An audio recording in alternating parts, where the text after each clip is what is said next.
So I think the whole experience actually should be centered around candidates instead of around what do we need as HR. We can get quite a lot of stuff already from our recruitment process, but we always want to get more and more. Are these ultimately helping our candidate experience? Or complicating it. Or complicating it. And you are self-aware already, like, oh, this onboarding, we gotta do something about it, but let's put it in Q4. And then Q4 comes and something else is a priority, and you never go and fix that impression that you are, giving to candidates. Before we dive into this topic, I just want to tell you about our sponsor, Purple. Purple is an online platform that provides talent acquisition training delivered by top performers. It's built for both individual recruiters and talent teams, which is amazing. Their content follows a mini course format, and these certificates can be completed in less than 2 hours to fit around busy recruiting schedules. You can expect to find bite-sized videos, toolkits, activities, certificates, case studies, and a community.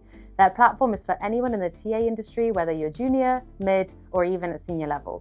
If you want to progress in your career and become a true partner to your business, this platform is for you. So far, Purple has helped level up hundreds of recruiters, and their upgraded platform is launching at the start of September. They're growing their pre-sign-up list to provide updates as well as launch discounts, so check out the link in the description to sign up and level up your recruitment or talent acquisition game. What does HR transformation mean?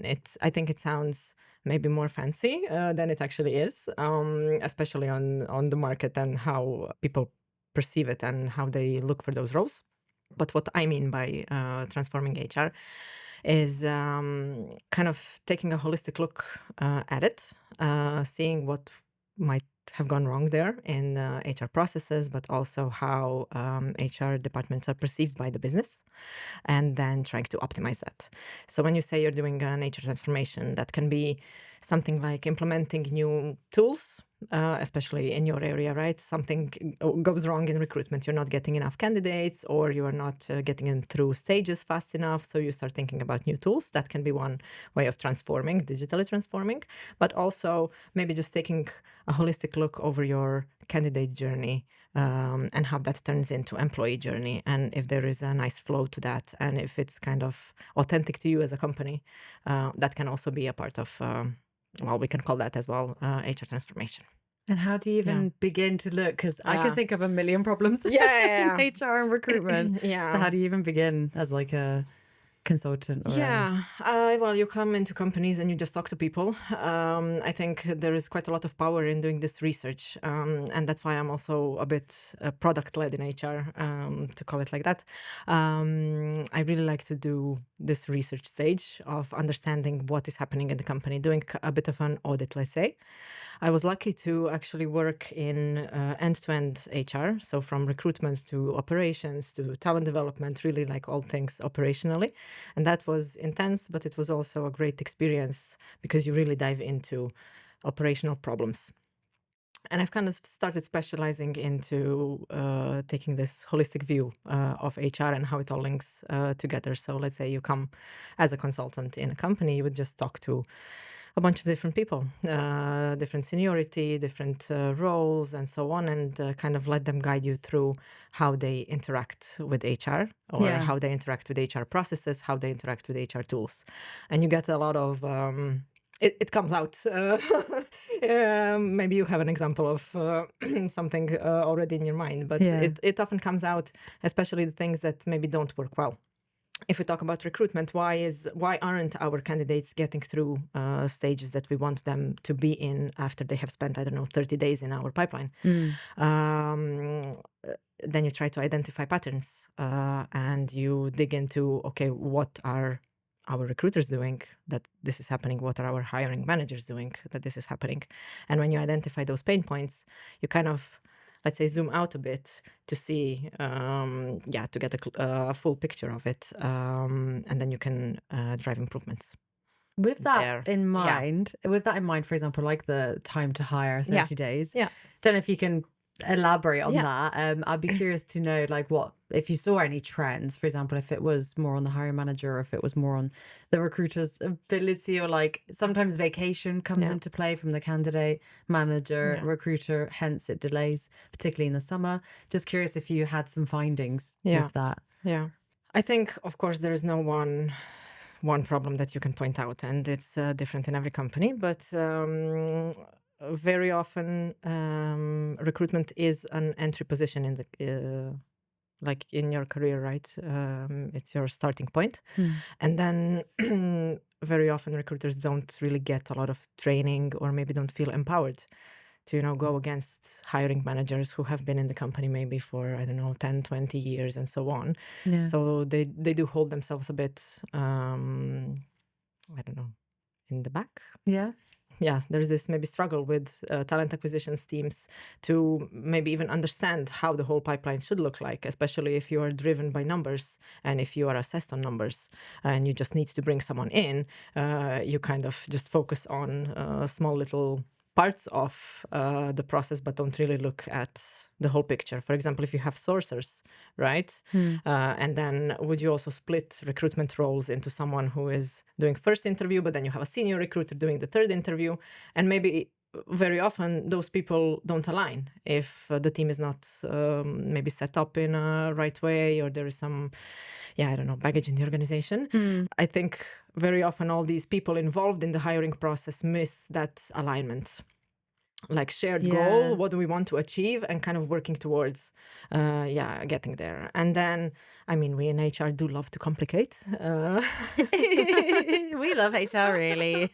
We love it, but we also love to complicate. So we do love to, I guess, add a couple of steps extra, and so on. So I'd say that we do need to keep in mind, if we're talking about lowering time to hire, to make it as simple as possible, as less cluttered as possible, to provide great experience for everyone included. Yeah, for me, it sounds like music to my ears if you're Right? able to fix that problem. I think, Well, I can say yes, but it would depend on, of course, the company, the organization's size. Like you said, if the teams are actually aligned and talking to each other. I think from a recruiter's perspective, like I've seen it from my side, how it can misalign is the fact that, like you said, like I'm in my own bubble most of the time, trying to juggle 20, 30, 40, sometimes 50 positions at once, all at different processes. And you just kind of presume like everyone's got access to the ATS. If they want to know something, they can just pop in and have a look at the status and reach out to me, right? Like they can chase me. So I think that's just my personal experience with like the misalignment and stuff like that. And some recruitment teams are pretty big as well. So like actually finding out like who did that, who spoke to who, or it can get a bit wild. I think that's what job seekers and people applying for jobs don't really understand or see from the outside, right? That all of this, even you, for example, like coming in and trying to sort it all out, there's all this stuff happening behind the scenes that we don't like publicize, but it's good to shed light on it, because people just think like, God, it's taken like 2 months to get back to me or to get to the second interview and stuff. And well, what goes on in the company, right? It sounds like it's indeed a lot. Yeah, and you said like 30 positions or so. That's a lot. And I do remember from my early recruiter days, I mean, I should be embarrassed of that, but I'm going to say it here now. So it's a safe space. It's a safe space. Recruiters often have a lot of positions at the same time, like 30 or more, and things are happening in the company. So if we are in our talent acquisition bubble, we sometimes still don't know what's going on in the non-talent acquisition bubble, and how busy our hiring teams are to actually give attention to recruitment process. Do they know how to use our ATS? Or we chose an ATS that makes their life miserable in the first place? It can happen, right? But I remember even from my early recruiting days, you would just have so many candidates that you need to reach out to, that you have on like your contact list for today, and then something happens and you kind of lose track of time, and it's already 5 p.m. You gotta go home at some point, right? And you're gonna contact that candidate tomorrow, and then tomorrow turns into another tomorrow, and then you have candidates following up on you instead of you following up on them. So I think it's just maybe we need a bit more of an ability to put ourselves into perspective of a candidate. And what does it mean for them? Right? They are waiting, basically, for us to get back to them while we were just busy. And, you know, it's not like we didn't want to reach out to them or anything. We were just absorbed into the everyday, I guess. Yeah, I mean, in our space, it's quite tough to like Yeah. just own up to that. And I mean, I've been there, Yeah. done that. Like it's really difficult to manage so many people's expectations at once, internally and externally. And yeah, I kind of relate to that story too. And of course, putting yourself in people's shoes that are applying for positions, it's super important to be empathetic and really relate. And of course, as job seekers ourselves, we've been through that too. And we're like, we want it to be a good experience, right? In general, like you said. And I think the backlash I've gotten before, like being so open and saying like, oh, but I'm so busy, and like even just apologizing to the person themselves who's been waiting, I always kind of get the pushback like, oh, but that's your job, you know. And it's kind of like, but you don't understand how busy the overall you know, scope is. Yeah, it's not an excuse, but now when you were saying it, how well, we touched on this empathetic towards candidate perspective. I think this relates quite nicely to what I do with, or at least what I want to do with being more product driven in HR. And what I mean by that is really understanding your customer. And in recruitment space, candidate is your customer, right? You're serving that candidate. You're not serving a hiring manager or anyone else in the company. Candidate is your, well, you want to get them in. So I think the whole experience actually should be centered around candidates instead of around what do we need as HR. We can get quite a lot of stuff already from our recruitment process, but we always want to get more and more. I don't know, we always want to analyze more. We want to have nicer dashboards, but are these ultimately helping our candidate experience? Or complicating it. Or complicating it. I'd ask that question, for example, if I come. Yeah, and there's all these new things emerging as well. Like I've heard about gamification, and then you know how it goes internally. Like managers are like, let's put another step in. Oh, maybe let's let them meet the team, let them go to the office, and that adds so many steps, you know, to the process. So with your, can we talk about your new business, if that's okay? How do you plan on like helping organizations with like these type of queries? Well, I would focus exactly on like optimizing that experience. When we say experience, I mean it can really be like the whole experience of you as a candidate coming into the company, but it's also just a basic process, right?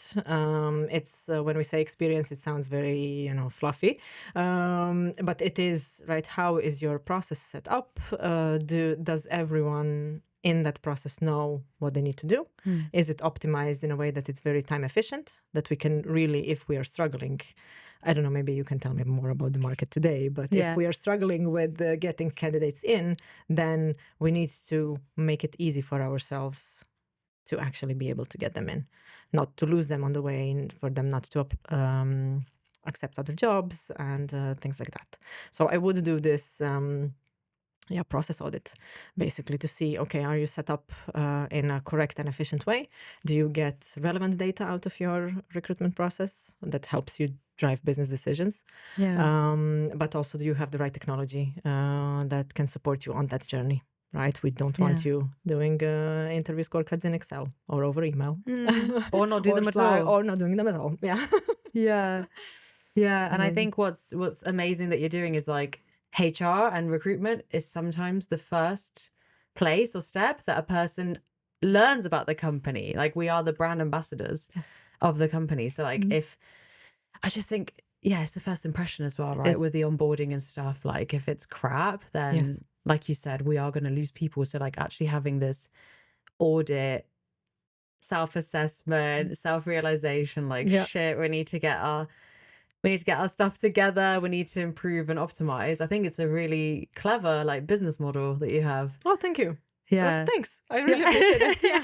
No, but it's also, I don't know, I was struggling a bit with it because it is kind of my superpower, let's call it. I have always been into this process improvement space, and I've been getting feedback like, oh, you're so process driven, which I took negatively before. But then I realized, well, yeah, I am, right? We need that.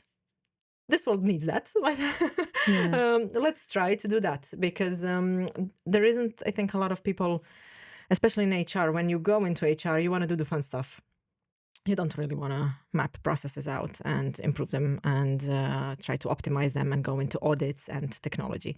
And that's fine. That's perfectly okay, right? But I kind of landed into that space a bit, and I think I have those skills in me from before. And then I realized, okay, let's, try to help someone get that view, because as we are all super busy and you do have a lot of positions, a lot of candidates, you always kind of know that you have to do it, but you don't have time. And you are self-aware already, like, oh, this onboarding, we got to do something about it, but let's put it in Q4. And then Q4 comes and something else is a priority, and you never go and fix that impression that you are, giving to candidates. Yes, why not outsource it to Why someone not outsource it? experienced, happy to do it, someone who loves that. Yeah. I was just thinking about all the fun and non-fun stuff HR has to do, and I think one of them is, of course, like if there's a situation with the company and you get like complaints, that's also not very fun. Like if you have to mediate, and there's some fun stuff to do, but there's also a lot of non-fun stuff you have to do, right? I think there's more non-fun stuff in HR. I think recruitment Why are we in HR? I think recruitment is 90% fun. Yeah. And then it's the rejections, the and stuff like that, and the dropouts of the offers and stuff or people who don't pass probation and stuff, and it was your candidate. Like that's all the terrible stuff. I think HR has it a little bit worse with the, I think 50-50 maybe with the bad and good. But one of the things I wanted to touch on was about something you mentioned earlier, which ties in with this. For example, like I've had complaints about me to HR about how I act, how I look, stuff I've worn. Like genuinely people have gone to HR, and then we've had to have like a meeting about me as a person. Oh, don't want to put the label woman. I really get allergy on that. So if you see me raging, that's Oh my God. So let's talk more about that, because we did touch loosely on it before the podcast. So are there any stories maybe as HR or as a woman in HR that you've experienced like this as well? You mean towards me or towards other? You can give either example. Yeah. I think we have some more learning to do as companies into what actually makes us diverse and inclusive. I think it has been oriented a lot towards, we need to get women on board, right? That's also how we measure it, right? Do we have female candidates in the pipeline that can get us that female candidate on a very high grade, and ultimately have more women in leadership positions, which is great. I think we do need to do that. But also, I feel like there are so many flavors to diversity, especially cognitive diversity. You have so many different ways of thinking and ways of doing things. And I really see that as a blessing for an organization. But it's also very hard to achieve, I think. Because if you have someone who is a bit different in their thinking style, maybe they ask tough questions, or they just bluntly disagree. Not something I would ever do. I think maybe it triggers something in the teams, so they cannot really deal with that type of diversity. And that ultimately hurts us as an organization, because we all have the group thing, right? The boss says something and we all have to agree because, the group says so, and we don't want to make this more uncomfortable.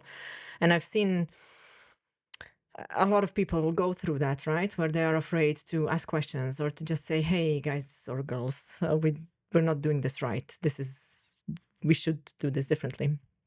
So I think we need to come up with a way to kind of increase that, psychological safety in teams, but also to be more open to differences in all kinds, right? Not just those differences that are in, I don't know, metrics that someone's going to audit us on. What's the percentage that you have, rather really kind of go through a change in organization to kind of let that stick in.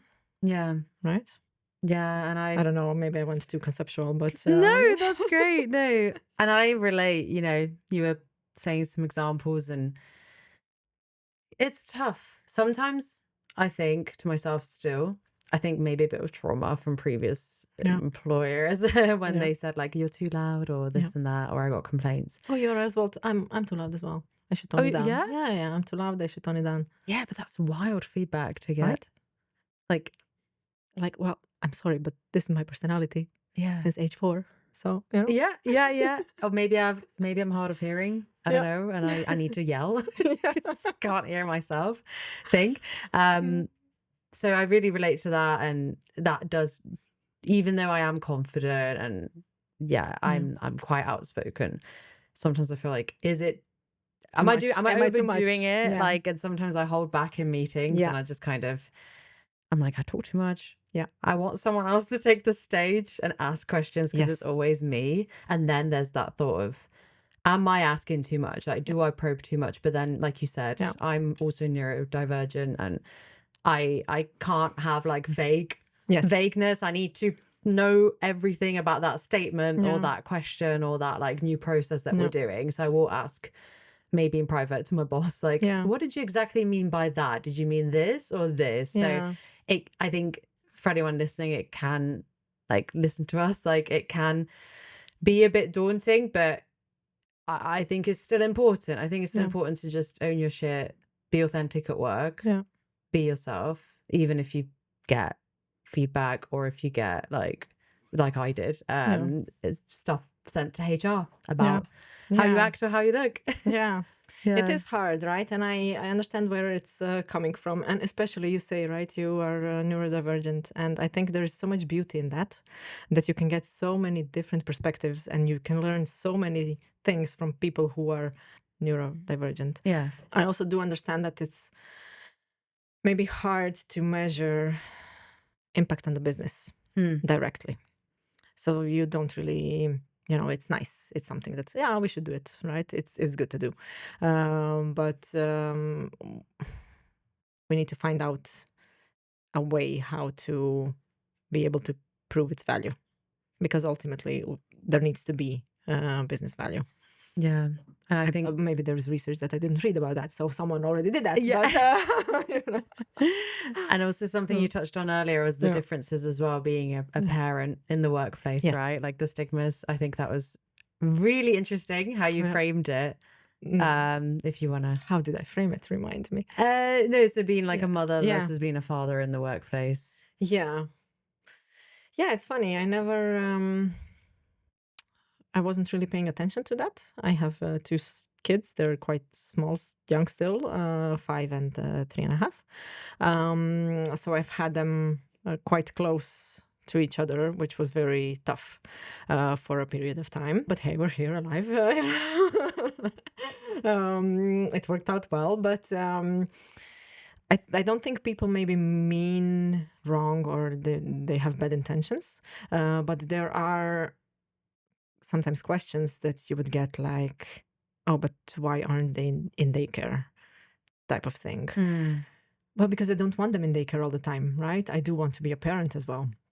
I do want to spend my time with them. I don't want them 5 days somewhere else. It wasn't really something I cannot really say, my previous employers would point that out or discriminate against, not on that level, but you do feel sometimes in those like subtle questions that it doesn't really sit well. I don't know. I think I can. I think I can sense that a bit of a judgment, indeed, microjudgment on that level. Yeah, which I don't know if my husband would face. I work with a lot of men who have children, and they get praised. They get a raise. They get a raise because they need it for the kids, right? It's a business case. It's a business case. He just had 2 kids. Yeah. I really see the differences. And even if they have to dash off early to go to the daycare or the school to pick the kids up, it's like, oh, you're fine. You're being a great low-key. You're being a great father. So I do see that as well. And for me, it's like I've always put that personal life, like having a family, in the back burner. all Yeah. the time, you know, like I'm just pushing it back, Yeah. like, oh, maybe Yeah. next year, maybe in Maybe Q4. maybe Q4. Yeah. Because of, the Yeah. stigma and the judgment Yeah. in your career, Yeah. like, because no one prepares you for it. Indeed. You have to, like you said, you want to be a parent, but then you have to be successful and you Yeah. have to show up at work Yeah. and be there. After you've slept 3 hours, right? Yeah. But no, I do want to restate that with my previous employers, I really didn't have that stigma, and they were quite supportive. But I do see, or I'm just more attentive to it now, that I do see quite a lot of women struggling in the workplace. And also,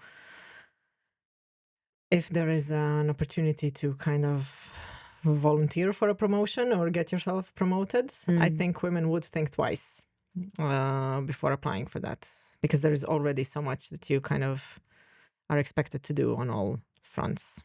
Yeah. Do you think it's also like imposter syndrome a bit, like thinking, oh, I'm doing so many things. Like I'm a full-time mom, and then I'm also trying to excel in my career, and then just thinking like, am I worthy of the promotion? Am I even doing well? Because your brain is all over the place. Yeah.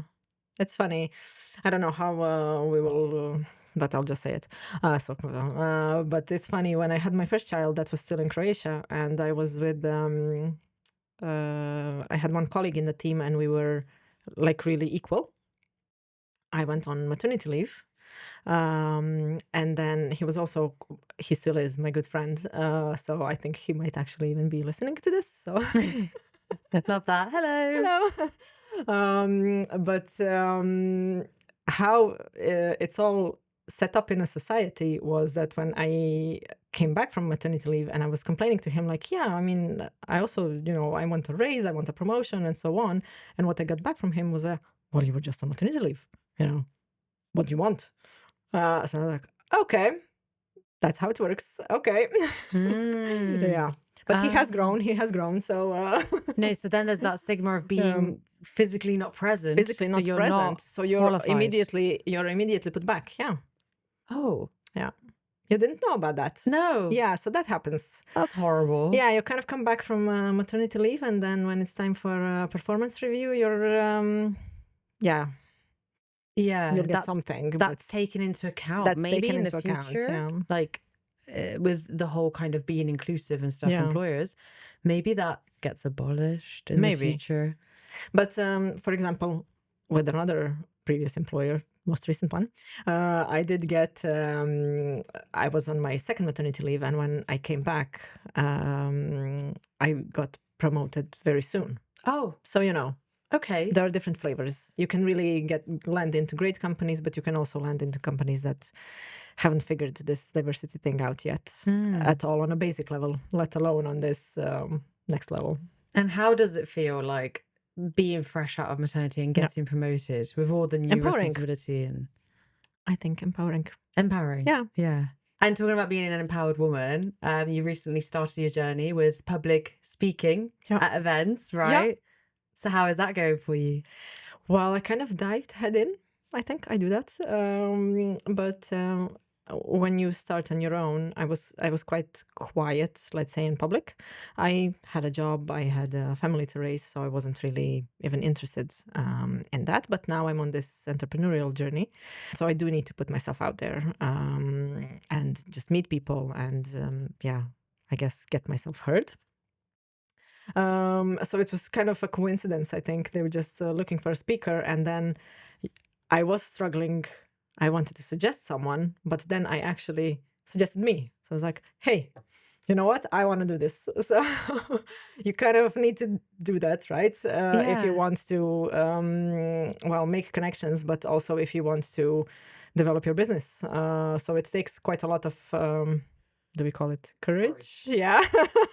I think it takes a lot of courage. I don't know, flattering myself, but and also overcoming that fear of, being too much maybe, or should I do this, or should I just wait for someone to ask me if I want to be on that panel?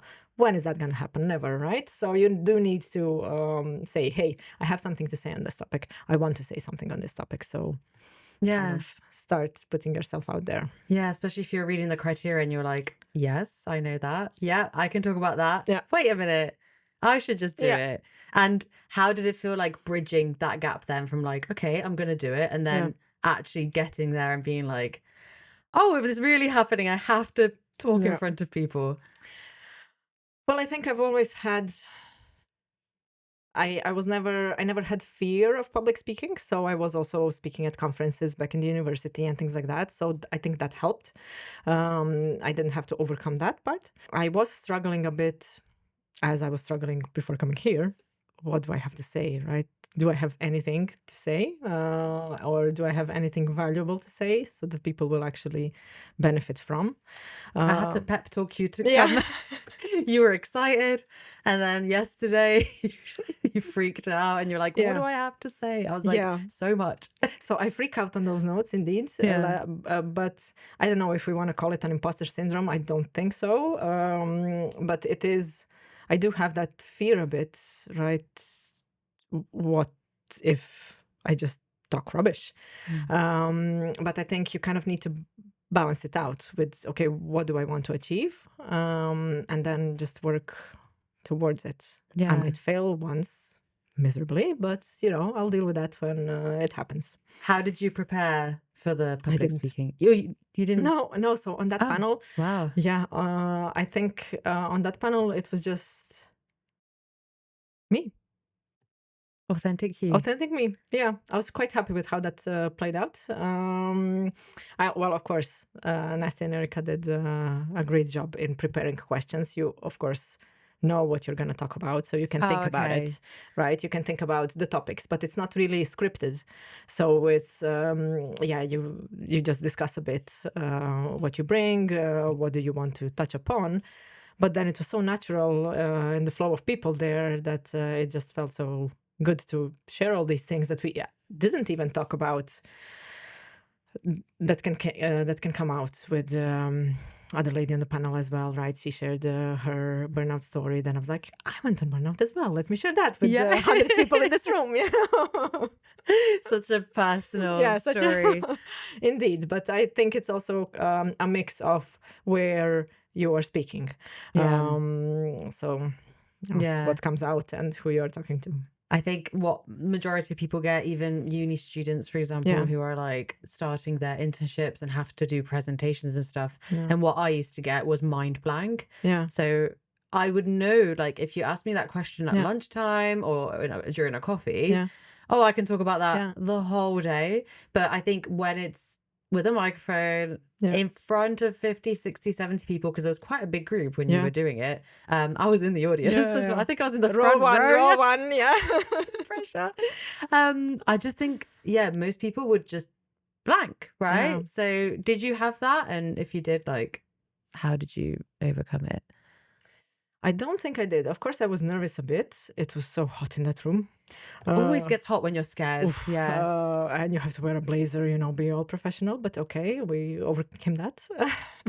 But it was also nice that we got this relaxing moment as a group before to kind of meet each other a bit. And then I think I would maybe be more scared if I really had to talk about things that are not authentic to me. But that felt just so natural. Like, I know this. Of course I know this. I can come up with a couple of sentences on it. But I think I would maybe struggle if there was a topic where I either don't feel like I have something to say about it, or I don't feel that I have done it on a level that I should be, making myself an expert in the field.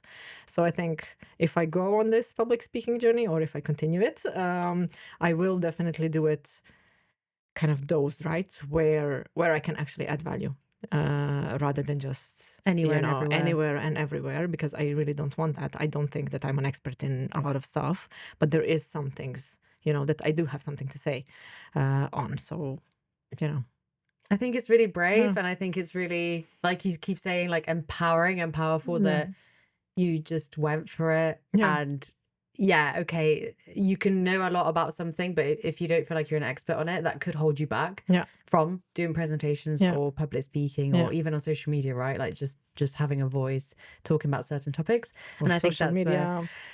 yeah, you need to get the hang of it. Oh. That's your next journey. That's indeed, I do need to get on that journey a bit. Yeah, and you are starting. I saw a post yesterday. Basically, yeah. It's going well for you. You're just being very honest. Yeah, very I kind vulnerable. of, you have, I could tell ChatGPT to make me, but I don't want to do that, No, right? don't do that. I hit it from the bottom of my soul. So I want to, I need to find the balance in how it's me, but how it's also efficient for me and my business. Right? Because why would I do it? I would do it to be visible and to help myself professionally. Yeah. I wouldn't do it just to, be an influencer for the sake of influencing, right? No, it always has to have a purpose. Yeah. And especially with LinkedIn and Instagram stuff, algorithms, you need to always add value for the audience or the user. So that's your next step. That's my next step. Yeah. Public speaking for people to get to know you. And then you have to speak even more publicly on LinkedIn and bigger platforms too. Well, I do follow you. So I'll get some tips there. And but indeed, that's one point of improvement, let's call it. Are you scared? Yes. Like the hell out of it. Yes. Yeah? What scares you about it? I don't know. Well, I don't have any social media except LinkedIn. So that's also like, I really don't like putting myself out there. But sometimes you just have to. Yeah. Yeah. To grow a new business. To grow. Yeah. Maybe it brings, it's already this putting myself out there, it's already bringing a lot of positive stuff, right? I've met quite a lot of interesting people. There are so many interesting people in Amsterdam that, especially in kind of my HR techie area, that are so open to help you. Yeah. So you kind of have to say also, hey, I'm doing this. I need your help. Can you please, put me in touch with this person or that person and so on, and just ask for help. Yeah. And if it's any reassurance or if there's any kind of suggestion, you can start like documenting about you at the workshops that you do, right? So that's an easy way to like promote the business, and then you're not like talking like TikTok style to a camera, like talking to no one and being like, hey you, how can you fix your But you do it so today? well. Yeah, it wasn't easy. I know. Yeah. Are you scared? It was just weird. It is weird. I like this. I like talking to someone else and bouncing ideas and talking about recruitment and HR and actually having an audience, a person to talk to. Doing it on your own. This is what I'll never understand from like the younger generation, how they're so comfortable to like, even in the street, just whack out a camera and just being like, their phones and being like, oh, I'm going shopping, I'm doing this, blah, blah, blah, and outfit check. And I'm just like, I see this so often. Some people dance in front of my building. I've seen that. Like they put their phones there and then they just dance for like 15 seconds. And I'm just like, wow. Like, and you can't public speak. Like, I just, And you cannot pick up the phone and call someone, yes, right? Yes. Or like just post on LinkedIn, but you can dance in front of everyone else around you. It's really, the discrepancy is really crazy. And so I'm with you on that. Like talking to nobody on the screen was wild. I'd rather public speak actually and talk to a group of people, have a Q&A and bounce ideas off. But it helps. I think it helps you reach those who don't know you. Makes you more personable because they can get a preview of you before working with you, right? And understand like, oh, what do you have to offer? It's also free advice. Everyone likes free advice. But as a stepping stone maybe is to like maybe document some of your public speaking or workshops and just have some photos and write about that. That's the easiest thing you can do, right? Indeed. Or like when you get good feedback, just posting that. I see a lot of life coaches and career coaches doing that, and that's extra content, right? So I'm creating a whole content calendar for you. Yeah, indeed. I need that. So you do need to. It's funny how in today's world, and especially in this digital techie world that we are in, you also, if you want to do your business, you need to be a content creator. Like you cannot not be a content creator. Yeah, it goes hand in hand. It goes hand in hand, yeah. Yeah, it used to be easier. You could. I don't know how people like 20 years ago, how did they grow businesses? right? Yeah, I can't even. I think it was just picking up the phone, right, and just word talking. of mouth. Yeah, word of mouth, talking to people, and now you have to go on this TikTok journey. Yeah, we've learnt the hard way, even with a podcast. Like, word of mouth is great, but you really have to almost. You're an advert for yourself. Your LinkedIn is your landing page, is your website, right? So. Yeah, it's really a struggle. But yeah, like you said, we have to do it. And I think it gets easier as you do it. I think that's the comfort I can give you, is that it does get easier. You just have to go through the first step. Yeah. You've done public speaking. I know. And you've got like a hunger for it now, and you want to do your next one. So you have to now get through this hurdle, the digital we'll get there. audience. We'll get there. You'll get there. I'll find my dose of posts per week. And I want to talk more about your workshops, actually. So what do you do exactly? What kind of target people do you want in the audience or participating? Yeah. So I'm testing this out still a bit. But what I do is I help HR teams to apply more of agile methodology in their work and more of these product management principles into how they do HR projects. So it's more oriented to how we lead projects as HR rather than day-to-day business or business as usual. In a way that, I just help teams understand what agile is, how does it work in software development, but also how does it work in HR, because it's different. We cannot just copy paste, take agile manifesto and copy it to HR, because it won't sit well. I've done it in a couple of companies where we've done it wrong, we just needed to learn how to do it right. So I help them get that understanding and then come up with a more agile plan for leading their projects. So that's basically, if you have something on your backlog or you struggle with a problem in the organization. I don't know, I've recently had one client that they were struggling with general engagement in a remote setting. So they really wanted to understand what is going wrong there and why people are maybe not showing up for stuff, even digital stuff, in-person stuff, and so on. So we first took a look at, okay, how can we understand our employees more? What are the tools and techniques that we can apply to get that understanding, to do that research in the company and come up with some points or themes, let's say, that we should address.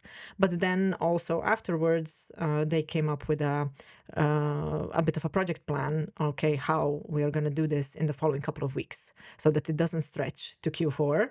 Rather, okay, let's just do small iterations and test a couple of things with our people, get feedback on it, and then see if we can implement and make it better. So on that example, they were struggling with driving in engagement, and that meant that as they have a lot of people remote, but also some people in Amsterdam, they couldn't really get that attendance in like town halls and all hands meetings and so on. So they are going to test a couple of small improvements in the following couple of weeks, get feedback on it, and see what they need to maybe not do anymore, what they need to continue doing, or where they do have some points for optimizing. That's really smart. I think that's doing small changes and like you're doing quality check, feedback, move on, as opposed to the usual. Let's make this huge 3-month or 3-quarter long transformation project. Because those, those kind of are bound to fail, because you spend quite a lot of time, brainstorming and all these shiny HR stuff because you've read it in some consultants' reports or books, and this is how it should be done.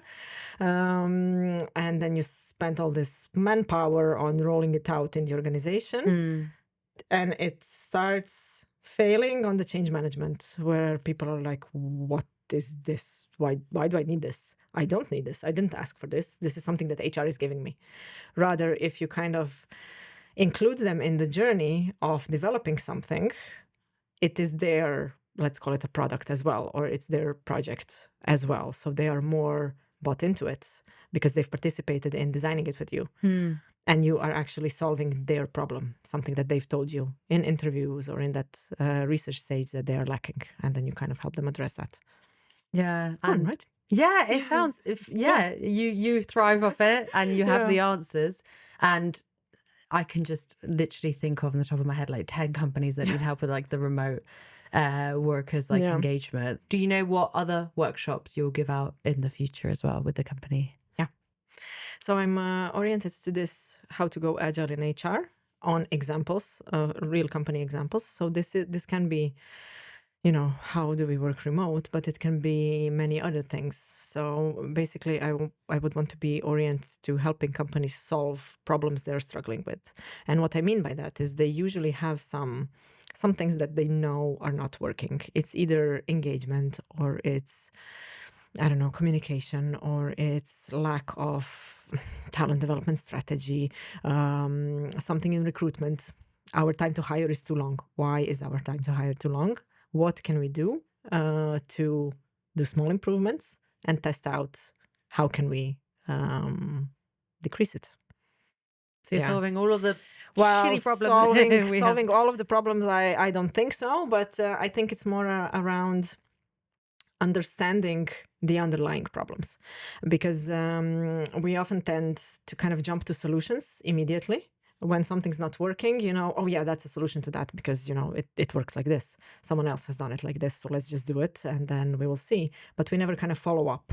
Did it actually address our elementary problem? And very often I've learned that underlying problem is a bit different than what it comes out when you talk to people and so on. So sometimes it's really a small change that you need to do that drives so much value down the line. Yeah. And I think I'm just sat here thinking it's so inspiring that like with your HR growth from like recruitment to HR, you just noticed this occurring problem popping up and you felt like I have to do something about that and I'm going to do it myself. I'm going to start a business. I'm not going to wait for the companies to acknowledge it or realize it, right? Like you really had this urge to like, I'm going to do it. I'm going to start my own business. Yeah, it's kind of, well, I guess it was also my life situation. But I've met an interesting person in one of the networking events. And he's quite mindful as a person. He went on this Vipassana meditation, 10 days, you know, so he's into that. And when I was talking to him over lunch, he mentioned things like, you need to think about how can you be of service to others. And I think with this, I actually could help companies understand some stuff, right? I'm not going to solve all of their problems magically, but I could help them go through that mindset change in HR, where you are more oriented to really solving things that cost you money ultimately, rather than just, you know, doing something because a book says that you should do HR like that, or that's how you have always done it. So also the power of networking, power of networking, yes. Different people, getting a new perspective, and then you get that, quick, like I have to do this. It's my life calling. Amazing. So if I want to contact you for a workshop, or I really resonate with this as a recruitment manager or HR manager and think, we need to get our shit together. I need to call Katja now. How do I contact you? You're not obviously on TikTok or Instagram, but what's your other... LinkedIn. You contact me on LinkedIn, or you contact me on my email. Do we write an email here? Like, can we do it like a flashy 90s advert? Like, call Katja here, email her here. You contact me on LinkedIn, you ask Daisy for my email. Oh my God. Do you have a website? I have a website. Oh yeah, my company is called, my company is called ShapeUp HR. I love it. You do? Yeah. Okay. It's like a boot camp. It's like HR. Yes. So Yes. Was that not the original idea? No, that was the original idea, but I was struggling with the name a bit. I don't know why. I felt, I was overthinking it, I guess. I was struggling a bit with the name because what will it tell people? Does it have to tell people something, or I can just, use whatever name I want, some random Croatian words, which I wanted to use in the beginning. But I'm just testing it, right? I'm saying it to you now, and I look for your feedback. And then if I hear 10 people saying like, well, what kind of name is that? Then I'll change it. Yeah. That's how I roll. Yeah. And people don't realize this when they're starting a business or they get an idea, that the name. Yeah. Like, because you want it to be maybe your full name. But then all consultants are like, should I be like Katja Consulting? No, not really, Katja Consulting. Yeah. So that was my Not feedback. really, Yeah. No, I really like it. I like but the name. it is. I like. I spend a lot of time in the gym, so it has this element as well. But it's also maybe I should just say like your HR bootcamp. Yeah. And also you can, the amount of branding you can do around that, like play on that. Yeah. That would be amazing. Wow. Yeah. You can even do a video at the gym, like, do you want to shape up your HR, and just have all these buzzwords and go boom, boom, boom, boom. Like remote working, boom. Shit recruitment process, boom. Yeah, I don't know if I'll do that, but let's tone it down. Bouncing ideas.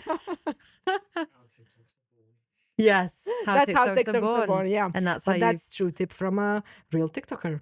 Yeah, but I have 50 followers. I'm not a TikToker. Yeah, but again, it's the same thing. It's like, what do you name your channel? Like, what do you post? And you literally just have to just get it out there. Get it out there. You will get some weird feedback. You'll get some weird comments. But like, as you do, even public speaking or even giving workshops, right? In general, even if you put a survey and it's anonymous, you will get lots of different feedback. You won't be for everyone, but just throw it out there. See what's good, what you enjoyed, what you didn't enjoy, and that's what works. Same as LinkedIn. Yeah, but it's also right. I mean, I am kind of, at least I think I'm kind of agile in my approach, right? Yeah. So you just put it out there and but the product is you. But the product is me, and see what happens. And we can always tweak. I don't think this was my business idea when I originally started. So, that already changed on the way. And sometimes I look at my website after a couple of weeks of not looking at it. And then I see, oh, I'm not in that headspace anymore, right? I should tweak this a bit. I should change this. So it's kind of a journey. Yeah, I do that with the podcast. I'm like, oh, is this where we want to go? Like, it's really good. It's healthy. I think I spoke to someone at an event, I don't know if it was yesterday or a couple of weeks ago, but someone said like your first idea is normally not the idea when you start entrepreneurship. It will be the second, the third, the fourth, even the 10th. Like you have to just try and just see what feels natural and helps people in the end. Yeah, you do need to indeed. I mean, I'm in no means a software product company, but you do also need to find your product market fit in a way, right? You do need to solve problems for your customers instead of just, I do this and then buy it, please. Yeah. I'm really imagining it. I think it's going to be a really amazing, booming business idea. Oh, I hope so. Yeah.